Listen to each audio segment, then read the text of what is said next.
Neil Atkinson with the Anfield wrap, and with John Gibbons, Paul Senior and Jack Whitehead making his Anfield wrap debut.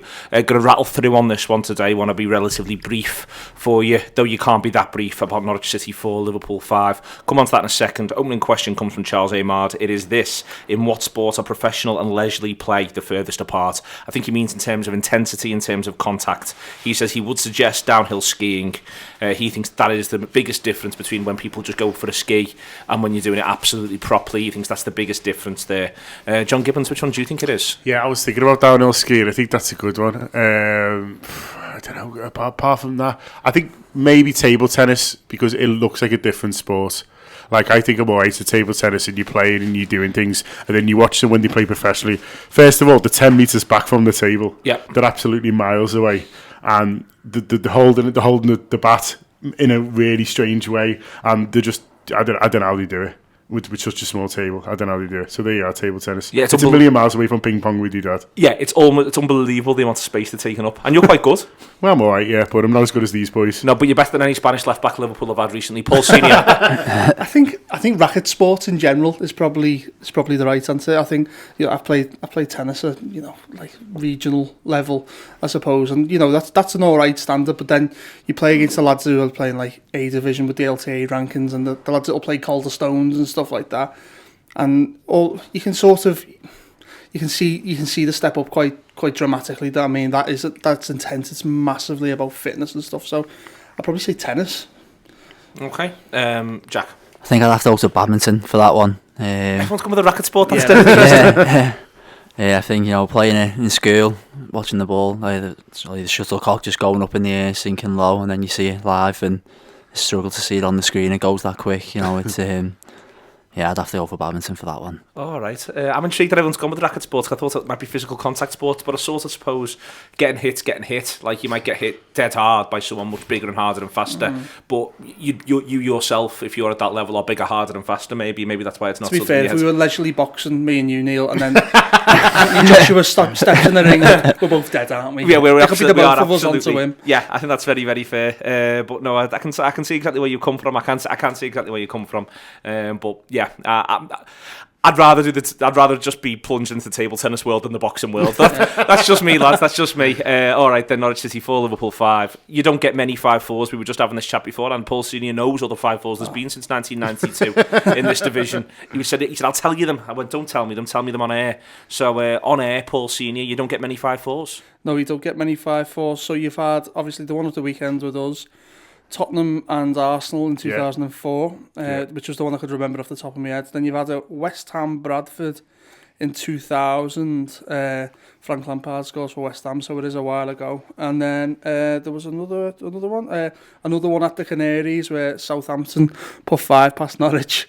So they've had 2, and I think I've seen one more. So there's fellas going not again. No, Norwich. Yeah. Oh, it's like Southampton in '94. Jack Whitehead, it's crazy. You know, you don't get many 5-4s. That's the point, and you know, it becomes a game that just sweeps you away in its own madness. It's actually quite a difficult game to talk about, I think. I think it's actually exhausting to go through it and think about all the moments that happened. You know, the emotions that come back up. You know, the game's seemingly gone at 3-1. You get yourself back. You actually somehow get yourself in the lead, and then, you know, Bassong of all people scores from the edge of the box, and you just think, Jagielka, Everton, Derby all over again. And then Adam Lallana steps out of nowhere and somehow hits the ball into the ground and it goes in the top corner. Hitting it in the ground is underrated. We'll come on to that in a minute. John, I think what swings the game, Liverpool's attitude at 3-1. Because what's mad is that their attitude at 3-1 is arguably better than their attitude at 0-1. You know what I mean? The attitude at 3-1 was just that they went standing for this. And it was quite nice to see. It really did feel like Liverpool had just gone, we're just not having this today. That's something that you often say a lot. Sometimes football matches are decided basically off the basis that one side manages to just go, well, we're going to win today and we're not accepting any nonsense. Yeah.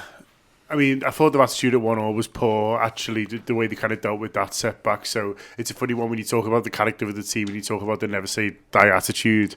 You know, there was they've already said die. Yeah, there was times in the game where, you know, you calling them cowards and wimps and things like that, and kind of spineless, really. And then it got to 3-1. I think it helped how quickly they scored a 3-1. I think if that goes on 5-10 minutes, then it's obviously a different game. And I think it helps kind of how quickly they were able to score. And mean, Norwich's defence at 3-1's, bizarre, really. You'd have thought he'd played the centre half at that point. But, the space that Henderson's got absolutely unbelievable. But then, he's doing the forward run to create it, and it's a good ball into him and all the rest of the stuff. So, you don't know how much to praise and how much to criticise and how much to just be confused by the whole thing. But yeah, in terms of what they did at 3-1, and probably more so at 4-4, I think, because when that goal goes in, and Jack's right, you can think about, the Jagielka moments and even ones this season where, we've had the stuff knocked out of us, the Wayne Rooney thing, being one example. And they could have quite easily just kind of sat back and went, oh, well, that's that, or even, got on the back foot and invited even more pressure on. But for how many men we had in the box at 4-4, 6 men in the box. I thought it was absolutely brilliant. Stephen Corker getting right up there. He could have scored it himself, and he seemed to take it on himself to do that. Just go, and the players did. And I don't think there's enough time from the goal to us scoring again for the manager to do anything. Well, I was going to come on to that. One of the things that you get, we didn't go, Paul, and we're both very annoyed with ourselves considering some of what we've gone through this season. Some of the nonsense you've seen this season. Yeah, and we didn't go to that. But Paul, one of the things that being able to watch it on the telly you could see was at 4-4, the manager sits down. The manager sat down like, I can't believe this has happened again. And it is the players who go, we're not standing for it again. Yeah. And John's right to say they take it on themselves. They take it on themselves to throw Colker into the area. They've sorted that out. The manager's just sat there. He speaks to the fourth official briefly, and then he's just sat there absolutely chocker. Yeah. And it's them who go, no, we're getting this over the line here. There's been a thing, hasn't there? I mean, I can't remember exactly what game it was where he said he felt lonely on 84 minutes, And then since then, you've obviously gone to West Brom. Well, West Brom at Anfield, we've scored late on, the Origi goal. There's what happened at the weekend. We've literally been playing to the whistle, haven't we? And it was interesting to actually see Klopp almost. Oh, I can't believe this has happened. I've give up. But the lads have actually had that mentality drilled into them on the training ground. That you play to the whistle, and you keep going, you keep fighting. Colker's become a weird little tactic for us, hasn't he? It's absolutely mad that he goes up there, wins the initial header. Benteke wins the initial header. Corker has the effort. Obviously, Lallana puts it away, but it's great. It's a real, to avoid the words everyone hates, character. It's a real sign of character that they could go pick themselves back up at 4-4 and go and win it. Yeah, definitely. I mean, usually, under the Rodgers era, would that just be heads down, game over? We give it a good go today. I think the difference now is that I think they will get a rollicking if they come back into the dressing room. You can see how angry he was at 4-4. You can actually see him mouth. Something was up with Benteke, and to be fair to Benteke, he went down there, won the header, as you said, and I think he was happy when we scored. I think they were all happy when we scored. It shows that they're all playing together, they're playing for the team. Yeah, it was a good reaction, wasn't it? I thought that in terms of how they all reacted, in terms of the bench as well, the lads who've been took off. I've looked like he had a bit of a cob on when he got took off, which I don't mind, you know what I mean? It's fine, he thinks he should be on the pitch. Yeah, he should have a cob on. Yeah, but he's right in there in the celebrations. Flano hasn't played for ages, didn't even get on, but he's kind of right in amongst it. And the coaching staff as well. Yeah. Pep and Linders is seen as this sort of little Iceman fella who's dead cool, calm, collected.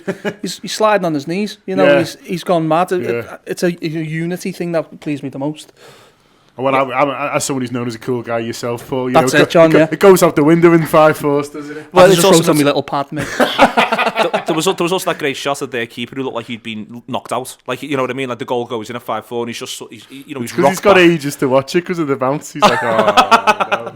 Slow goals are the worst goals. Gosling and the derby, I'll never forget it. It's still going in now. We've got to get the set piece issue briefly here. We're going to go more on this on Tuesday review. But what struck me straight away, Jack's actually the comments that have come out from the manager subsequent to the game, which is one of the things.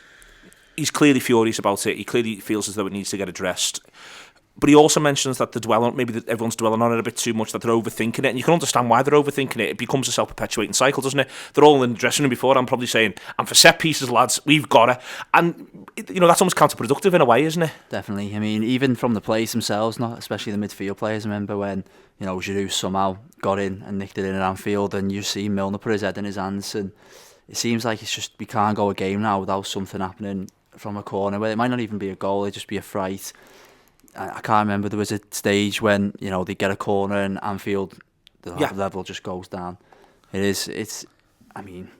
I think Klopp's right to say it, but he usually backs the players, and to come out in the like and say that it is really bad maybe shows that he's not ready. But also, I think that what's massive on this is it's a good time to come out to say something like our defender from set pieces is rubbish. It's a great time to do it when you've just won 5-4. Do you know what I mean? Yeah. It's like if there's going to be a time to publicly criticise. Yeah, we just got a 5-4 win there last minute. Everyone's up, so he can come out and he can say that and mean it, and it can be going through his head. But also, he can simultaneously say, maybe everyone. And it's the sort of thing that's easier to say than actually act upon, because maybe everyone has got to calm down. But how do you calm down when you're worried about set pieces? Because it's getting highlighted on Match of the Day, and it's how do you do it, John? It's difficult, isn't it? But it's all an interesting. Everything he said's really quite interesting. I think it's fair to say. I think what he was trying to say was, look, this is great, but it's not a long-term strategy. This, you know what I mean? You're not going to get teams who defend as poorly as Norwich do. You're not going to get big gaps through the centre as we did. They're not going to give you goals like we did with James Milner. So if you keep defending like this, you're going to lose more games than you win. The goal he gives us with Milner's phenomenal, by the way. I do feel as though getting the whole maelstrom of everything. Yeah. That this is crazy stuff. That one. Yeah, and the goalie's not great for it either. I mean, it's not. I wouldn't say it's a fast shimmy by James Milner. You know what I mean? It's a jump to the left and a step to the right, and the goalie puts his hands on his hips. And I don't know the next line. No, do I? Bends his knees in time. In time. There you go. That's what he does. Smooth. It's the Anfield rap. It is the overthinking thing's interesting, Paul. I do think it's you get the impression they're probably working on set pieces a lot. They're probably it's something that they're probably dwelling on now, and it's. I don't know what the solution is. I really don't know what the solution is, because you get the impression the manager's probably tried all sorts. Well, I've just seen his quotes from his press conference this morning, but he said, we can't ignore this because it's clearly an issue. It clearly is an issue, but the sort of mentality when they concede is an issue, because I think we look really confident until we concede a goal. Our heads fell off when they scored. They fell off absolutely. Like the confidence seems to seep out the side. You play. And don't get me wrong. I don't think we were pulling up any trees when we're leading 1-0. But you can just see they fall to bits, and it's almost like it took them scoring 3 times in a row for us to sort of go, hang on, lads, let's get a grip of this. This is completely unacceptable. And we've seen this at Watford, where the confidence has just seeped out the side when they've scored. Sort of West Ham, sort of arguably when we go 2-2 against Arsenal, there's a real sort of, I can't believe, another one. Yeah, this again, and it has, we're famous for it now. Everyone knows it, everyone's playing on it. It's not something like you've gone and conceded from 4 set pieces in one game. It's a couple of years, isn't it? Me and John spoke to a lad before on the coach home before the Stoke game. We'll come on and have a little chat about the Stoke game, hopefully we've got time. But what was dead interesting to me was, he was saying, wasn't he, John? He just said quite openly, he'd be quite happy if it was 0-0 on 60, 0-0 on 70, and then see. Yeah. The John idea Walters that on that sort of thing. Maybe that you keep playing the football, you get to 0-0 on 60, 0-0 on 70, and then maybe introduce Walters or Crouch, he said. And it's interesting, that, wasn't it, John? It really was like even he's thinking Liverpool will give you a chance. You'll get something here if you can scare them. Yeah, no, definitely. And he was almost advocating kind of going completely away from how Stoke have been playing, and he said, I don't think Mark Hughes will, because he's very proud and he wants to be this guy who's leading Stoke into the new revolution. But he was saying, I won't mind going back to last year, just for this game, stick Crouchy and Walters up there, and that's what we're going to have to put up with now. And it's a problem for the centre halves generally, because people are just going to bombard them with balls down the middle, and once people see a weakness of that, they just keep hitting you and hitting you. And then it's an easy one to exploit, isn't it? It's an easy one to exploit, but and then the centre halves kind of get into the situation where, even if they're no worse at it than Everton's centre halves, for example, because everyone's decided to play like that against Liverpool, then you will see more goals that way. So I think, I don't know what the solution is really. Maybe kind of, maybe having a look at Cole, because he seems a little bit reluctant to it. He made a comment after the game saying, people are showing me lists of all these people who were great at set pieces, but I can't just bring them on for set pieces then put them on again. And I think what he seems to be hinting at was, was even with someone like Stephen Cole, who he's brought in, he's not prepared to sacrifice what you lose in terms of, because centre-halves who are good on the ball and are good at one-on-one situations, blah, blah, blah, for what you gain from aerial balls. But it might become the point where, if that's all the opposition are doing, then, just kind of get him in and getting him heading stuff away, and then make them, change how they're approaching it and how they're playing against us. Because it's just one way at the moment. Is that you poor at set pieces, you bring Corker in, and then you could be poor on the ground and poor on set pieces. I mean, obviously last time we played Stephen Corker, we put 6 through, and I don't think this was many set pieces. It's so you've got to be wary of getting the balance right now. I think bringing Lovren back into the side, he's training and stuff like that, I think that might help. But it's who you bring him in for, because as much as I'm not a long-term Colo Touré fan, I'm more concerned currently about Sakho. I think Sakho's at the scene of the crime for a lot of these goals that we're conceding. I mean, definitely. I mean, I think the injuries took it out of him. I think he seems to get good form over the period of 7 or 8 games, then all of a sudden this new injury comes out of nowhere and it's straight back to square one with him. I mean, I think Lovren bringing him back in would be a good thing. Up to the Stoke game, I thought he was playing well. He was, he was the sign that we wanted from Southampton. And I think a problem with the corners is I think we're getting beat too much the first time at the front post.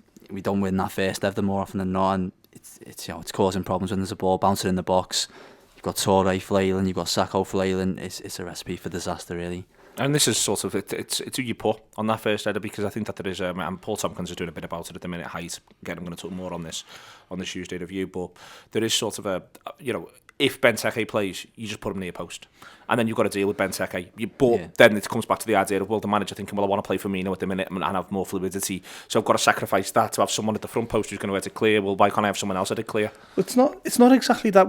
It's ball comes in the box, header, bang, goal either. It's ball comes in the box, flick on, reacting from that. It's the sort of second phase of the set piece. It's not A to B. It's A to B gets cleared and then they score. Yeah, we haven't conceded many like the Charlie Austin one you saw at the weekend against Man United, exactly where he's completely open headed. There hasn't been many of those, to be fair to our lads. You know what I mean? We are there. We are challenging. How do you practice that? Because you can't say exactly what's going to happen. What I'm saying is, it's how they reacted to situations. The second ball into the box. How can you say, well, we're going to prepare for this eventuality, but you can't, because you don't know where that flick on's going, and you don't know how they're going to move, what their tactic is. You look at Arsenal; they had a very defined thing where they wanted that flick on at the front post, didn't they? But you're looking at, okay, is it Mbakani that scored for Norwich? Yeah. You look at that. How do you practice about dealing with that situation? It's very difficult. I think it is hard, and I think it just has to be a mindset thing, really. It's just a case of, well, being a little bit more front-footed. It's funny because we've always associated with Sakho being a front-foot defender, and that's kind of, where he's got his praise. And when people have been critical of him, say, people who stuck up for him said, he's a front-foot defender, he gets in. And for the first goal, he just isn't. He hesitates and allows it, and that ball ends up at, the striker's feet because he hasn't been bold enough. And I think they've all kind of got to decide, if it's near me, I'm just going to go for it. And, we're going to lose out on a couple, and you might end up looking silly on a couple as well. But 9 times out of 10, hopefully, he could have... Sakho, I mean, it's a split decision. It's a split-second decision, isn't it? That Sakho one, and I'm not saying that every defender would have gone for it, but I think... What you're trying to say is that it's a split-second decision, but it's a decision that you can actually make before the ball's kicked. Yeah, hopefully, when you're stood there and you're readying yourself, because I'm not having that they're not switched on, because they've conceded so many from set pieces. They're all desperate to not concede, and maybe that desperation's getting a little bit of fear, and they're just kind of on the heels a bit. I don't know, but they need to have that mindset to think, okay, if the ball's anywhere near me, I'm just going to go and win it. I'm just going to go and try and win it, and I might lose out and I might concede a penalty or something like that, but at least there'll be a change in mindset, and because it just sort of feels to me like, although there are the problems, you just need to deal with a few. If Stoke get a few on Tuesday and we deal with them really well, then it changes the atmosphere in the crowd. Even someone who hasn't been involved thinks, oh yeah, we're just heading these away today. We're dealing with these well. It changes the mindset of Stoke as well. They're thinking, oh, I need to put even more on this now. I need to kind of do even more to score here, because they're dealing with them. You've seen that when we've taken corners. Sometimes when you've got a big fella, you just, against us, if you just get it in the right areas, it feels like then when suddenly, the opposition is thinking, oh, I really need to whip this in, or I really need to do something special on this, and that's when people start struggling to beat the first man and things like that. So just giving the opposition more to think about, would be a positive. The fourth goal's an interesting one. The ball doesn't go in the box. Yeah, the ball doesn't go in our penalty box.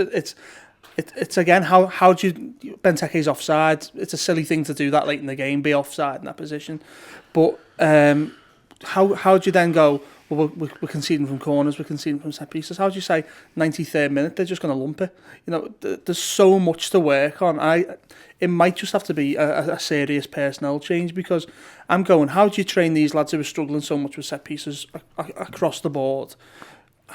Do you literally just have to start going and looking at centre halves who can deal with that specifically. So if it is Corker that has to come in and he can organise with Toure, I don't know. There's got to be a back four in there. Whether I don't know if it's Flanagan and Corker that come in and it just changes it. You might lose something offensively, but then you won't have to score as many goals if you can sort of counteract the stupidity that's happening. There's a couple of things here, Jack, isn't there? There's the idea that you can get that. There's two problems really, which is that we could go 4 games and not concede from a set piece, and then we could concede from a set piece and everyone will go, here we go again. Whereas it might either just be a great set piece, or that's the sort of rate that you concede set piece. You know, you're going to concede over the course of a season.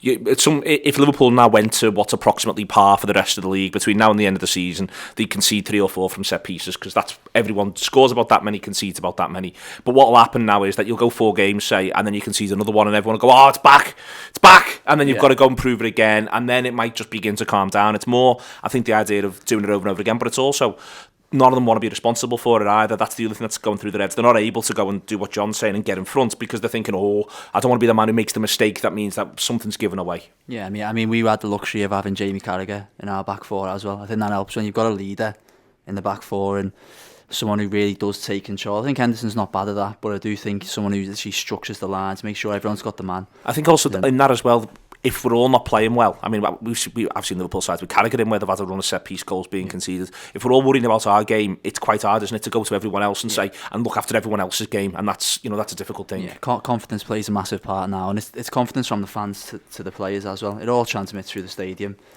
you know, and as I said before, when the corners come now, you know, there is a silence around the ground. There's anxiety. I get nervous. I like to think I'm a balanced Liverpool fan. You know, see a lot of football, that sort of thing. But I get incredibly nervous if they get a corner. You see people turning around with heads in their hands. Yeah. It's like they've given a penalty away, but they may as well be at the moment. Yeah. I think is you say if you go 4 games without conceding from a set piece, it's fine. If we do, I'm made up because we've got Stoke, West Ham, Leicester, and Sunderland. You know, they're 4 sides who are really going to challenge us in this area. Fellaini and Giroud will always win headers in the box as well. We won't be the only team to concede headers from them this season, but there has been some silly mistakes. But as you said, get the 4 games now, and if it does happen, you've just got to keep them going, give them confidence to get back on for the next 4 games. Then really. Okay, back to front. Going to go with Mignolet. John, for me, it now feels like it's gone full Reina with none of Reina's bright spots. In that it's, you know, when are you going to make a save, mate? Yeah, and that was the Reina's last season, watching him play for Liverpool, and arguably the 6 months before. You were just thinking at times, you're just thinking every time they have a shot, it seems to go in, and that's exactly where Mignolet is now. It's even though, you know, I think he does make a save from a relatively easy header, and you can say he's not got a lot of chance with a couple of the goals and so on and so forth. Well, do something. Yeah, you can sound daft, but do something. Yeah, I mean, there's loads of stats flying around, isn't there? The last 7 shots on target have all gone in, and you just think, well, how unlucky can a keeper be? You know what I mean? You can have a bad run where you're just not able to get it anything, but he's not even really getting close, and that's what worries me. You know, in isolation, you can look at all the goals he's conceded recently and say, well, there's no howlers, you know what I mean? There's no kind of real, how on earth he kind of let that in under him, or, you know, what on earth he doing there? There's no real howlers. It's just, as a last line of defence, he's just not saving you. And he's not, you know, you should be able to think as a defence, well, I can go out there to defend as well as I can, but if a slip up, or if a mess up, or if someone's too good for me, at least my keeper's there to maybe bail me out. He'll dig me out of trouble. Yeah, and he's not digging anyone out of trouble, he's not bailing anyone out of trouble, and he's not giving anyone any confidence that he will do. And so when that's there, it can't help those defenders ahead of him who've got enough problems with their own deficiencies without kind of having to worry about,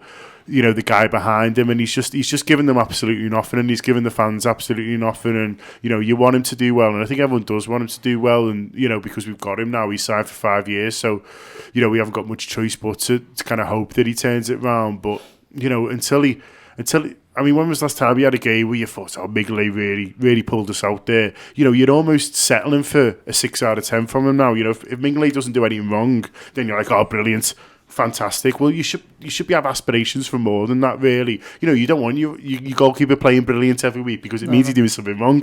But, you know, you want to be able to think he's got a brilliant game in him when you need him, and he just kind of hasn't really. He's got Joe Hart has, for instance. Yeah, exactly. That save he makes at the weekend's the difference between them getting any points, isn't it? The free kick. Yeah. You know, that one save that these goalkeepers make at top clubs, and there's people saying, you know, look at Jack Butland, he makes loads of saves. I don't want them to make loads of saves. I want them to make one save that gets you 3 points or gets you the point that week.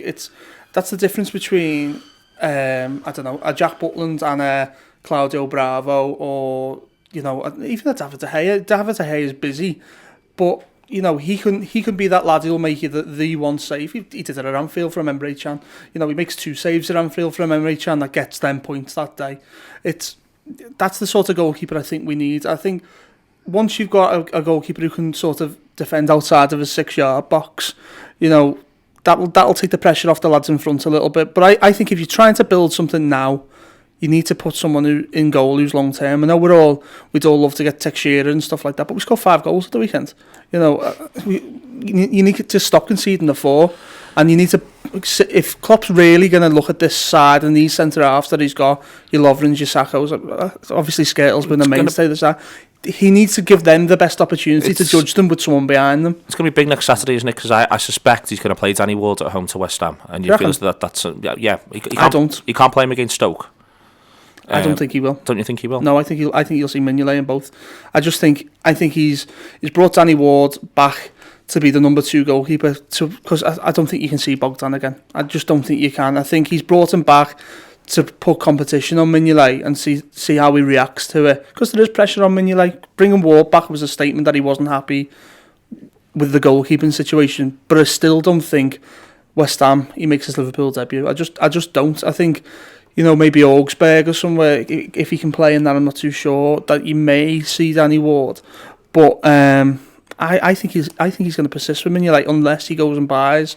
With rumours of Ter Stegen over the weekend, I don't think it'll happen. But if he goes and buys someone who's first choice long term, that's the only way I see Mignolet getting dislodged. Yeah, I definitely agree with that. I think the lack of competition has sort of made him come a bit lacklustre when it's come to goal. He knows he can make a mistake and he'll get a lot of abuse from the fans. But when it comes down to it, as you said, is Klopp really going to risk Danny Ward in a Premier League fixture at the moment? Thibaut Courtois can't make mistakes because he's got Begovic on his toes, and it's such an obvious thing. When United signed Valdez, I thought to myself, well, it'll stop De Gea getting complacent. Obviously, that didn't turn out quite as well, but yeah. It's true, they've still got the Argentinian number 1 goalkeeper sat on the bench. Do you not think that someone like Courtois, though, he doesn't make mistakes because he's a professional drive and things like that? I'm not sure about Mignolet's biggest problem is the competition. I just don't think he's very good, and I think you could bring someone in, and it might. When he got dislodged, John, to be fair, he did by Brad Jones of all people. Yeah, he did improve. But is that? Yeah, he did. Yeah, I mean that could be a competition thing, or it could be a kick up the arse, or it could be time to clear your head, and maybe Mignolet just needs kind of taking out the fireman line as much as he does, literally, because he's not stopping them bullets. But I think that it could be that as much as. Just a bit of time to clear his head as much as I might be losing my place here. He got bombed at Watford. Let's not make any suggestions. No one recovers from hamstring injury in 3 days. He got bombed at Watford, and Bogdan played, and he had to come straight back in. So there's no competition on him. Brad Jones, for all his faults, kept himself in for a few weeks at least, didn't he? Yeah. He go off at Burnley, and that's the only reason Mignolet came back in. The competition thing's interesting, because I don't think there's necessarily correlation. I think it comes back to, for me, it's back to what John's saying, in that the best keepers are the best keepers. Yeah, do you know what I mean? They're the best keepers. It's not agree, like who was number 2 to Van der Sar?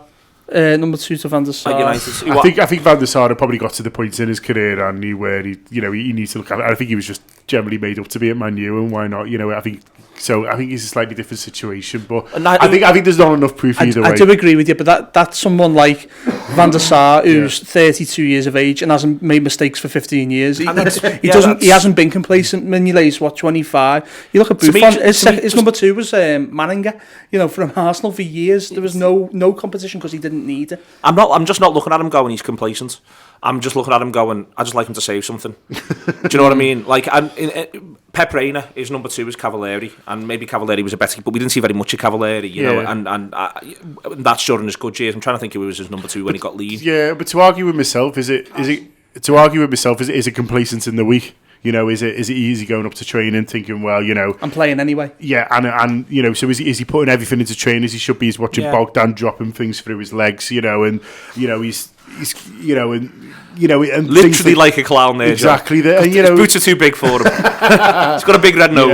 Achtenberg running him through his paces, and maybe it's just all a bit easy through the week for Mignolet. It might be that, whereas maybe bit of bright competition, a bit of talent in there, just make him up his game a little bit more in training, perhaps, and then he gets a bit kind of springier on his feet come the game. I don't know. Well, it's worth a try. We only see them once a week. Yeah. The manager sees him 7 days a week. He doesn't have to be on his toes necessarily on a match day because he's won that bit. Yeah. If you've got someone like, I don't know, use Valdez as the example, making strings of saves and training, and everyone's going, tell you what, this lad looks good. You've had lads coming to the first team, you've gone, didn't see that, but he must have been good in training.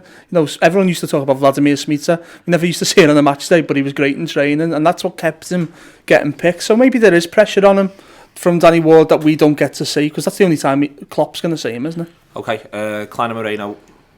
I'm wondering whether or not that there's a little bit of burnout might be too overstating it. Might just be that they're not good enough. It might be that they make bad decisions at times. I think Moreno does, but for the first time, I thought they both looked a bit. Both of them at the same time in the same game in different ways. Klein not great going forward, doing okay defensively. Moreno pretty good going forward, pretty woeful defensively. They just didn't seem completely at the races in quite a stark way, I thought, Jack. Yeah, I mean, they seem to cancel each other out quite well, I think. In terms of the shortcomings. Yeah, the balance is there in the team in that aspect. But again, it goes back to, I can't remember the last time we looked at our back four and thought solid. They're not good. They're not going to get it through down the wings. They're not going to get through down the middle. And it seems now there's 3-4 different ways they can get it now. And I'd love one of our fullbacks to actually head the ball that comes in on the back post. Antonio got the goal for West Ham. Mane got the goal for Southampton against Moreno. It seems to be, and it goes back to the flat-footedness, that it seems to be getting caught out now. And it's hard for them. I do like Klein. I think Klein, with better centre backs around him, will become a better player. And I do think his positioning sometimes is a bit, he can be caught out. But I think with Moreno now, why not give Brad Smith a go? He's come through. He's got 2 assists already this season. He scored a goal. I do think now it is the time to blood Smith through, and I'd play him in Stoke tomorrow. I disagree a little bit. I think I've seen enough of Moreno in patches this year where you can keep him. I think the Joe Gomez one was a bit of a sickener. Obviously Flanagan's back now and he can put pressure on both sides. I think if you're going to put anyone in I like Brad Smith, and we were talking about it on the show the other day, that we think left back could be the sort of position that was sorted for the next few years, and then Moreno does silly things like he did on Saturday. But he was determined to give that pen. Oh yeah, he didn't do. But we've also been saying about this mad wrong leg tackle he's been throwing in. He threw one of them in, and he didn't give the pen away for that one, so he thought he'd just make sure of it. But I don't know. I think Moreno recovered relatively well. You could see he was annoyed with himself, couldn't you? After when he goes up the other end and he's trying his best to get the ball in the box. So he's not the best defensively, but I think that when you bought him. That I think you look back at the 13-14 side, that was sort of imbalanced where you'd have Flanagan, who was sort of seen as the more solid full-back, and you had Glenn Johnson, who was the attacking one. It gives you 3 in the line. But I think Klein as well. I'm a big fan of Klein, one of the biggest fans of Klein, but he hasn't been really. I don't think he's shown us quality in the final third for Liverpool at all. Really, I think he's a big improvement on Glenn Johnson still. And I'm not trying to put Glenn Johnson down, but I think he is an improvement. But I think there's more to come from Klein.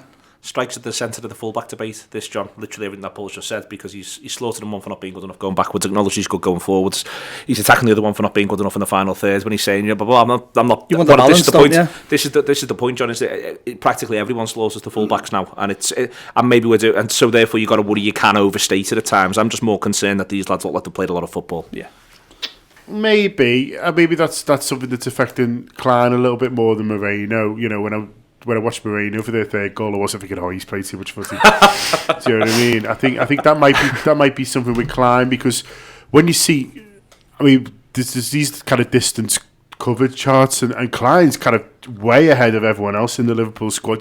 He's ran about 20 kilometres more than everyone throughout the season. It's absolutely phenomenal the distance he's covered, and that can't be good for him, really. I think he's on 20 higher than the second one to Moreno. So we do expect a lot of our fullbacks, both Liverpool and generally in kind of modern football. True the position though, isn't it? Yeah, it's true the position. Someone kind of who's just a steady Eddie at the back there, and defends his back post well, and kind of gives it to his winger when he's got it. It's kind of out, really, and we do expect a lot from them.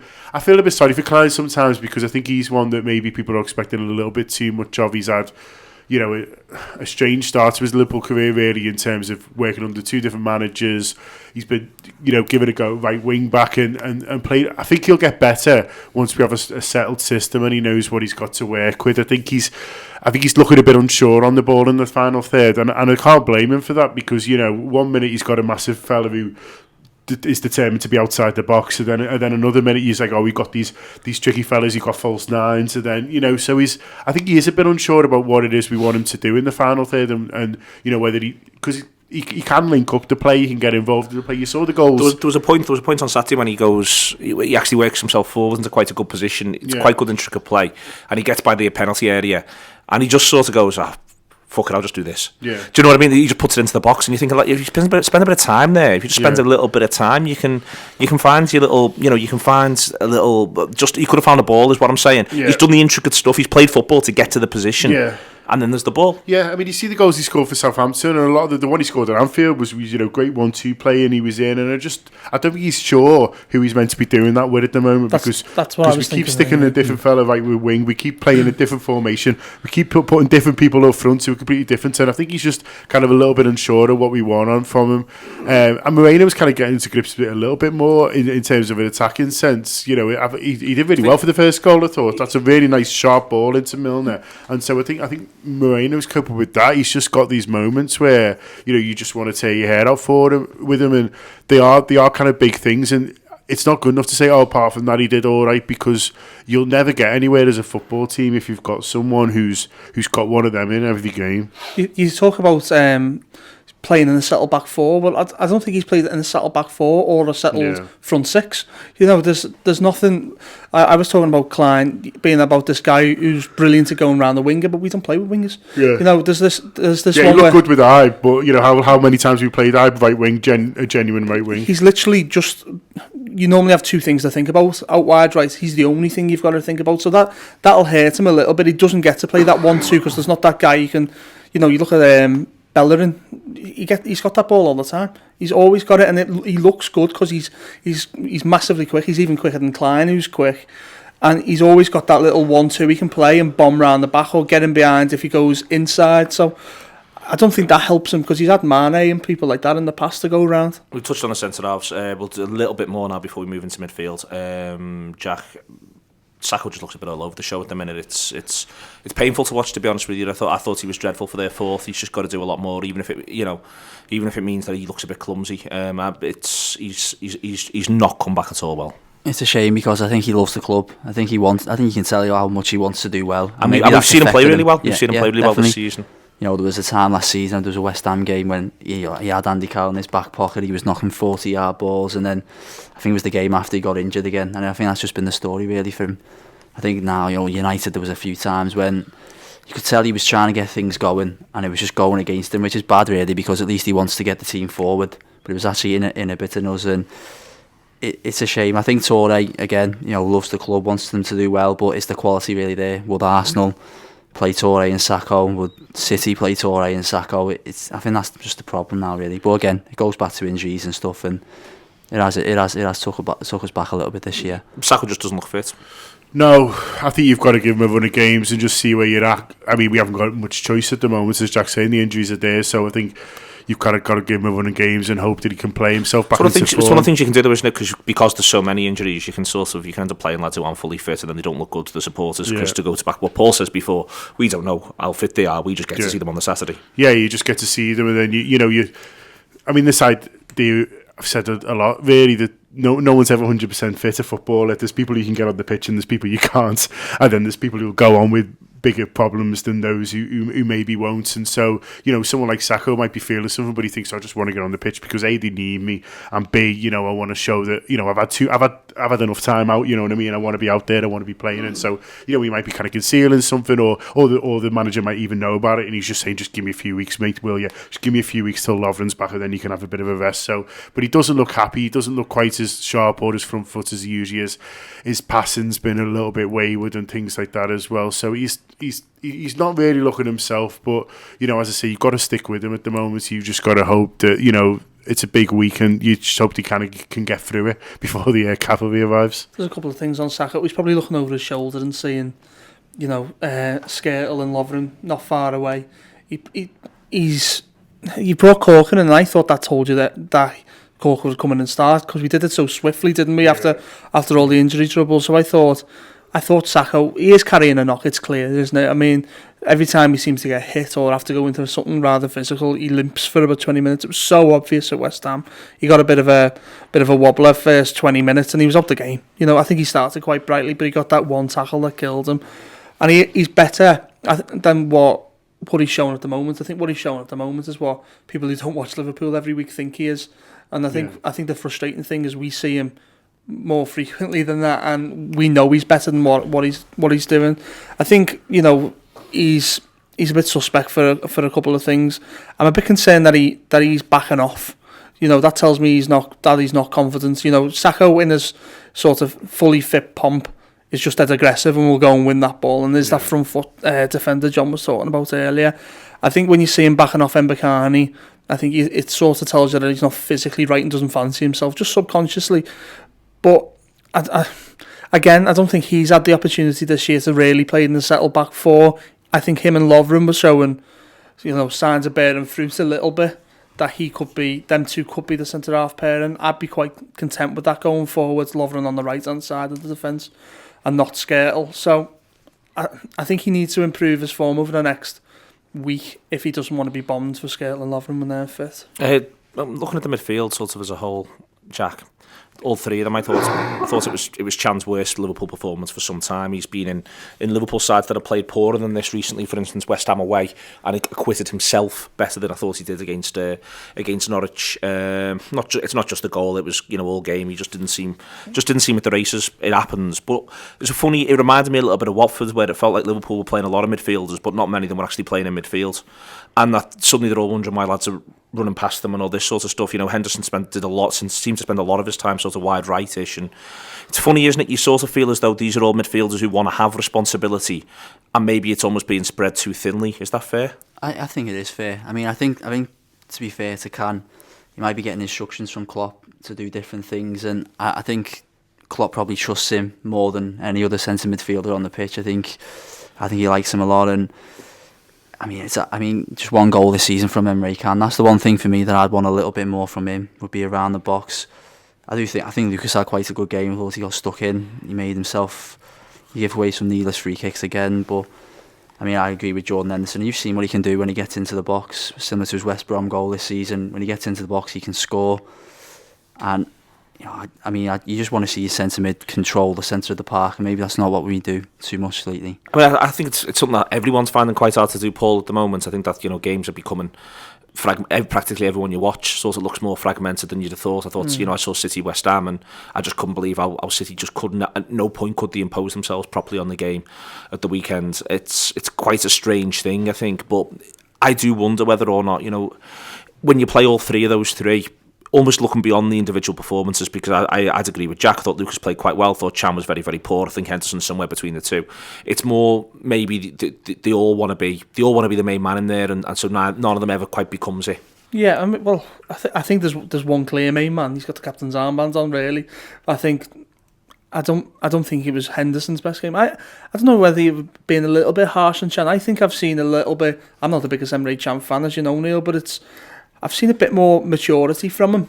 No, massively, and that's what I almost feel as though. And I think that's why you're seeing him less. Yeah, but I also felt in that game though, like for instance, because Lucas was doing all the Lucas stuff, he was having to do the mature thing. I felt that Chan was struggling to get going in the game. That's what I thought. Have you rewatched it, taking the emotion out of it? I started watching Chan because I said to my dad, who was watching it at the time, I went, "You're not seeing much of Chan. You're not seeing that sort of quality going forward." And he said, "I think he's quietly going about his business." And then I sort of watched it again yesterday, and I seen he wins the ball back where they give it to Milner. Big tackle there. He's knocking a few balls about. I think there's a conscious thing from him. Maybe he's been told by Klopp. You don't have to get involved in everything. And I think maybe you're used to seeing Emre Can with loads of the ball. I think he's maybe doing it a bit more sparingly. I thought he was rubbish.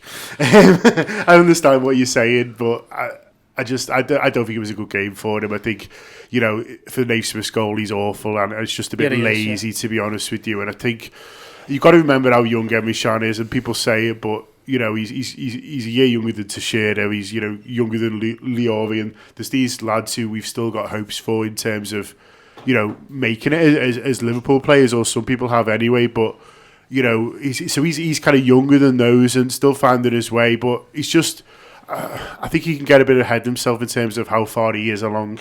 I think he needs to remember that he's still a young player, and he's still kind of, you know, needs to impress and can't switch off.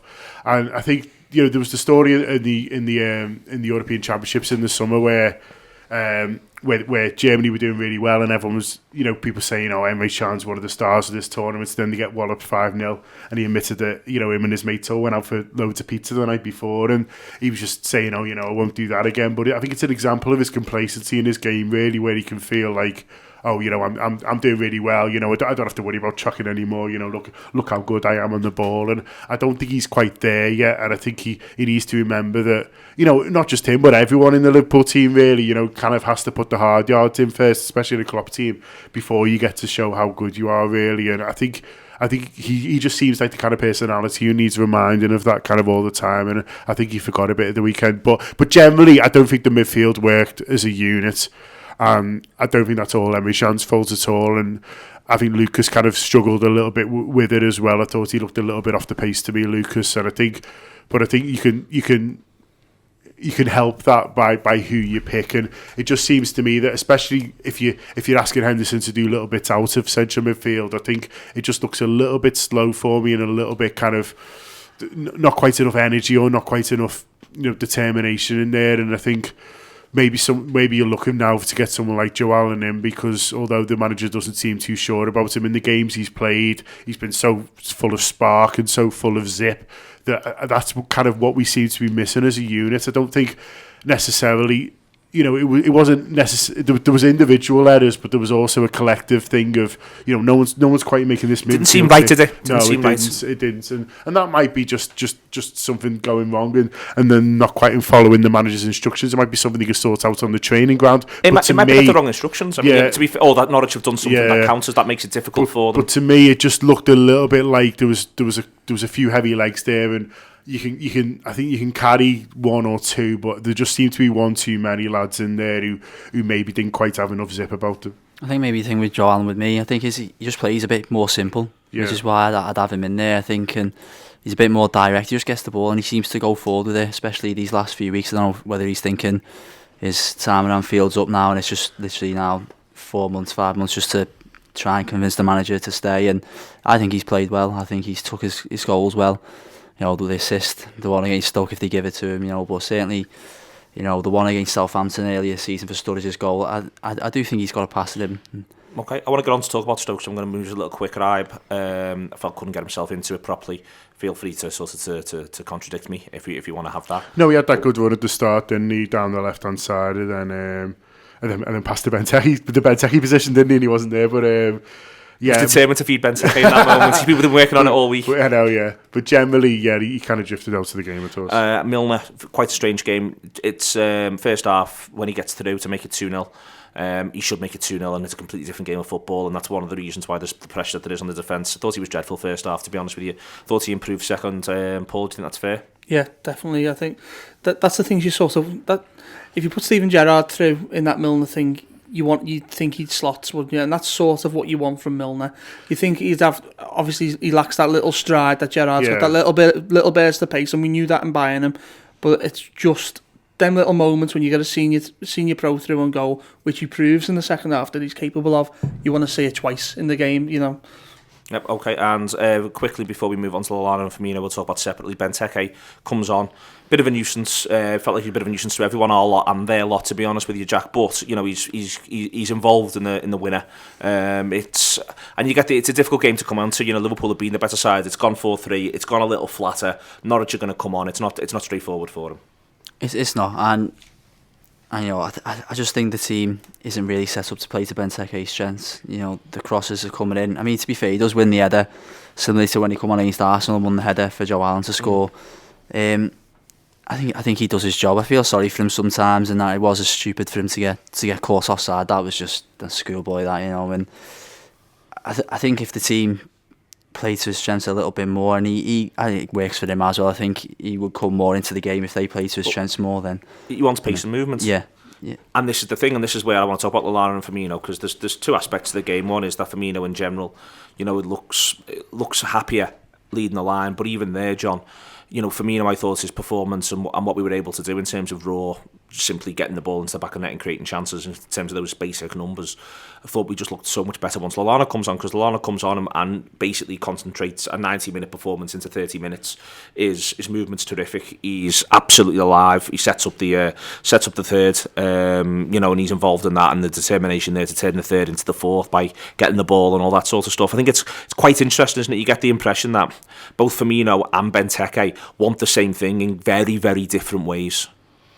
Yeah, I mean, I thought Lallana was brilliant. I thought he was great. I thought his energy just changed the whole team. Forget about the kind of the how good he is for the third goal for the second. I just think in terms of what he did to everyone else when he came on in his pressing, it is contagious, really. And I think everyone else started pressing more when Lallana was doing it, because sometimes it does take someone to lead. Sometimes you could think, I've got to go out to him, and I've got to go and do it again, and my teammate's going to follow. But when someone's doing it, you go, yeah, all right, and there's another man there who we might pass through, so I'll go out and get into him and make it difficult. And I think he led the press and led therefore the team recovery really, really well, and then fantastic on the ball as well. It's a great cross for the third goal, albeit he's probably in too much space, but he still makes that pass. It's a hard pass to make that, on the move. It's really good technique, and then fantastic for the winner, and the determination to get in there. And I think, kind of one swallow doesn't make a summer with Lallana, and he's got a long way to go in terms of to win a lot of the fans back, if let's be honest.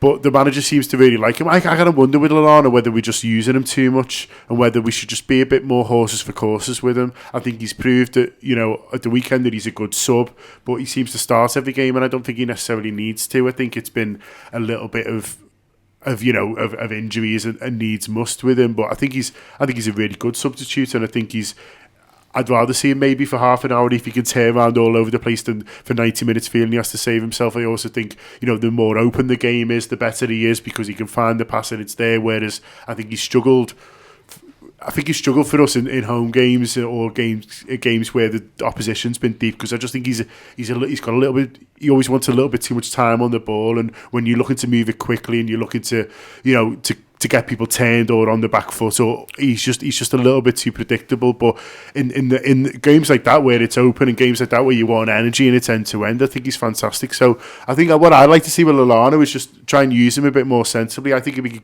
he was great at Leicester at home, which was all full of energy and that sort of game really, and about battling. And I think in some games, if he brought him in and out a bit more, I think people would like him more. Yeah, it's preserving his stamina, preserving him as a person. I think there's no one better in our team at finding space than Lallana along that back, the way he can, scuffle across. He can cause problems, and he does link the play up well, and he does well to take the goal at the end. I must confess, I didn't think that was going in when it fell to him. I thought that wasn't going in, and he takes it well, and I think he can link up well with Firmino. I'm not too sure how well he can link up with Benteke and play to his strengths, but certainly with if Teixeira comes in, I'd like to see that from three of Lallana, Firmino and Teixeira. I think them three could cause similar problems to what Coutinho caused at Man City. Firmino, suddenly interesting. I'm glad you're here actually, Paul, because I think that suddenly there's numbers in that sort of way, that something that you often talk about. You talk about the importance of lads just finding numbers, putting numbers on, and suddenly he's putting numbers on. And these I don't think I'm not looking at his performances and thinking he's absolutely irresistible, he's absolutely ludicrous. But there's numbers, and as soon as that's the case, then everything just becomes easier when a footballer's playing. He could be terrible, score 2 goals and get an assist for me. It's you that one position on the pitch you just need to deliver, and he did. And I think he did a lot more than that in the game. I think he was pulling them apart in stages when he drops off and sort of comes deep. He's making space for the lads, and then wide pockets. Yeah, it's a really nice little ball through to Milner for the one he makes a mess of, and it kind of gets forgotten because everyone concentrates. But that's a nice little round the corner into his path. He was great all day, and that was the one thing where you've been going, he looks tidy, and we've only really seen him deliver numbers at Man City, but now he's coming alive, and I'm really encouraged, because now I'm thinking, well, what I thought was a ceiling. Well, what is a ceiling? How good can this lad be? Because if you've got to realise he's only just coming alive in the Premiership. He's scored 2 goals away at Norwich, you know, against four big lads, you know, and getting an assist. So does this mean he can become what I thought he was, maybe a 10-goal a season player? Can he become this second striker, 20-goal, 10-assist lad, which I think we need desperately?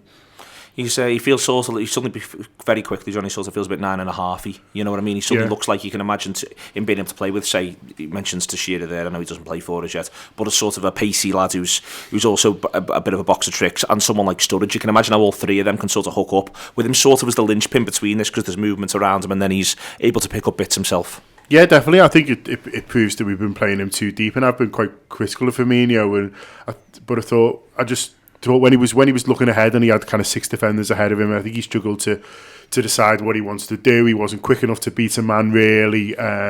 Wasn't really finding anyone with his crosses. But further up the field, he's great with his back to goal. He's really, really good. He takes some knocking off it.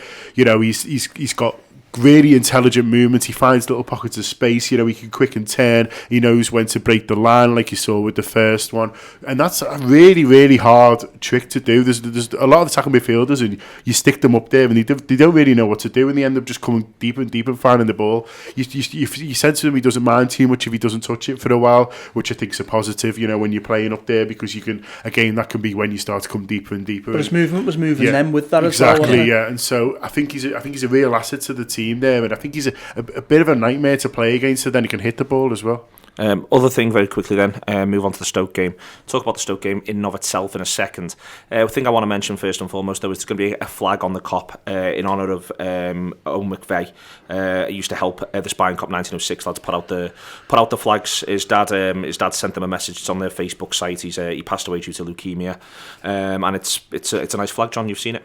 Yeah, well, Paul knows the family, so Paul should probably Owen and Mark, his dad, I know them quite well. They've sat behind me at the game all of Owen's life, and Mark was there when I started first going to the game, so something that's been quite raw and emotive for me. But Owen, you see kids who love football. Owen loved football. Like, I don't think you'd ever speak to him about anything else. So I made up the Spine Cup 1906, I made up the flags are back on the Kop. But for special things like this, I always think, you look what Everton were doing at the weekend for the lad on the pitch scoring a goal and stuff. And it's nice to see that Spine Cup 1906 are doing this for Owen, because he was a proper red. He has helped with the flags. He's always been involved. I know we got Skirtle's top at the Crystal Palace away game last year and stuff like that. So, no, obviously... Skirtle wrote the family a letter when he passed as well, which was a really nice touch. So, no, I made up that's happened.